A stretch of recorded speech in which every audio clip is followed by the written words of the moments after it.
नमस्कार दोस्तों, स्वागत है आपका। आज मैं आपको एक ऐसी सच्ची कहानी सुनाने जा रहा हूं जो दिखाती है कि हिम्मत, मेहनत और जिद के सामने कोई भी बाधा टिक नहीं सकती। यह कहानी है अनन्या और राघव की। राजस्थान के एक छोटे से कस्बे में राघव नाम का युवक रहता था। वह बिजली विभाग में लाइनमैन की सरकारी नौकरी करता था। ईमानदार और मेहनती था, लेकिन जीवन बहुत साधारण था। वहीं जयपुर में अनन्या नाम की लड़की रहती थी जो पढ़ाई में तेज और महत्वाकांक्षी थी। उसका सपना था कि एक दिन वह आईएएस अफसर बनेगी और अपने जिले की तकदीर बदल देगी। अनन्या के माता पिता ने राघव से शादी का रिश्ता रखा। शादी से पहले अनन्या ने शर्त रखी कि वह शादी करेगी, लेकिन उसकी पढ़ाई रुकेगी नहीं। राघव ने मुस्कुराते हुए हामी भर दी और अनन्या को लगा कि उसे अपना सच्चा साथी मिल गया है। शादी के बाद अनन्या गांव आई। शुरुआत में सब अच्छा लग रहा था, लेकिन कुछ ही दिनों में असली मुश्किलें शुरू हो गईं। सास ने कहा, अब किताबें छोड़ दो बहू, घर संभालो, पढ़ाई लिखाई से पेट नहीं भरता। ससुर ने भी ताने कसते हुए कहा, हमारी बहू पढ़ाई नहीं करेगी, घर संभालेगी। अनन्या ने धीरे से कहा, मैं घर भी संभालूंगी और पढ़ाई भी करूंगी। सपने पूरे करना मेरे लिए बहुत जरूरी है। लेकिन यह सुनकर सास ससुर के चेहरे कठोर हो गए। राघव नौकरी के कारण सुबह से शाम तक बाहर रहता था। अनन्या अकेली घर में तानों और झगड़ों का सामना करती। कभी कभी राघव उसके लिए खड़ा होता, लेकिन जब परिवार दबाव डालता तो चुप हो जाता। धीरे धीरे दोनों के बीच दूरी बढ़ गई। अनन्या ने ठान लिया कि वह अपने सपनों के लिए अकेले भी लड़ सकती है। उसने मायके लौटकर तैयारी शुरू कर दी।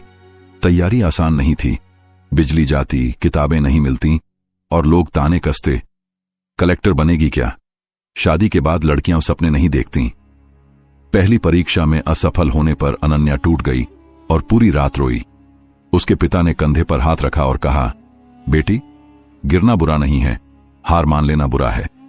यह शब्द सुनकर अनन्या ने फिर मेहनत शुरू कर दी। दिन रात किताबों में डूबी रही। नींद कम, थकान ज्यादा, लेकिन हिम्मत टूटी नहीं। आखिरकार वह दिन आया जब रिजल्ट निकला। अनन्या का नाम आईएएस लिस्ट में था। पूरे घर में खुशी की लहर दौड़ गई, लेकिन अनन्या की आंखों में आंसू थे। उसे याद आया कि राघव उसके साथ नहीं था और सास ससुर ने उसे हमेशा ताने दिए। कुछ महीनों बाद अनन्या की पोस्टिंग उसी जिले में हुई जहां राघव लाइनमैन था। सरकारी गाड़ी और गार्ड्स के साथ अनन्या जब ऑफिस पहुंची तो पूरा स्टाफ उसका स्वागत कर रहा था। पीछे खड़ा राघव चुपचाप नजरें झुका चुका था। दोनों की नजरें मिलीं, लेकिन कोई शब्द नहीं कहा गया। जिले का भ्रष्ट अफसर कुमार सिंह अनन्या के फैसलों से परेशान था। उसने घोटाले रोकने की कोशिश की और अनन्या को गालियां दी।